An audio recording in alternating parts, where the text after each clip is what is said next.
પતિના ત્રાસથી પીડિત મહિલાને 181 અભયમ ટીમનો સહારો, કાઉન્સેલિંગથી દાંપત્ય વિવાદનું સમાધાન। 180 અભયમ ટીમનો અસરકારક હસ્તક્ષેપ, પતિએ માફી માંગી લેખિત બાંયધરી આપી।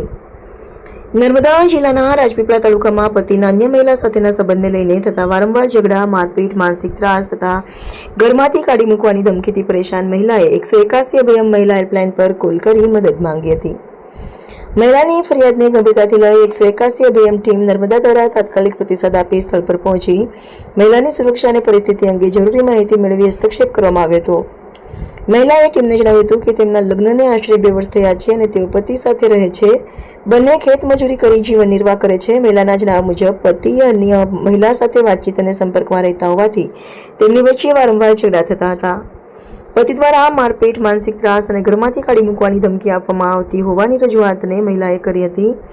મહિલાએ પોતાની તબિયત અગાઉથી સારી રહેતી ન હોવાનું તેમજ પતિને આ બાબતની જાણ હોવા છતાં સારવાર માટે હોસ્પિટલ લઈ જવા અંગે યોગ્ય સહકાર ન મળતો હોવાનું પણ જણાવ્યું હતું। 181 અભયમ ટીમ નર્મદા દ્વારા સ્થળ પર મહિલાની વાત સંવેદનશીલતાથી સાંભળવામાં આવી હતી। સાથે જ મહિલાને ઘરેલુ હિંસા સામે ઉપલબ્ધ કાયદાકીય સુરક્ષા, તેમના કાનૂની અધિકારો તથા જરૂરિયાતના સમયે ઉપલબ્ધ સરકારી અને કાનૂની સહાય અંગે યોગ્ય માહિતી અને માર્ગદર્શન આપવામાં આવ્યું હતું। અસરકારક કાઉન્સેલિંગ અને કાયદાકીય સમજણ બાદ પતિએ પોતાની ભૂલ સ્વીકારી પત્નીની માફી માંગી હતી।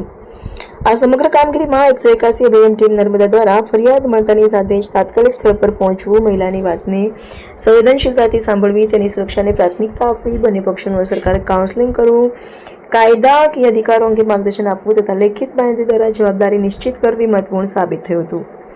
ટીમના સમયસર હસ્તક્ષેપ અને યોગ્ય માર્ગદર્શનના પરિણામે મહિલાને રાહત મળી હતી અને બંને પક્ષો વચ્ચે સમજૂતીનું વાતાવરણ ઊભું કરી દાંપત્ય જીવનમાં સમાધાન શક્ય બન્યું હતું। રિપોર્ટર સર્જન વસાવા, દેડિયાપાડા।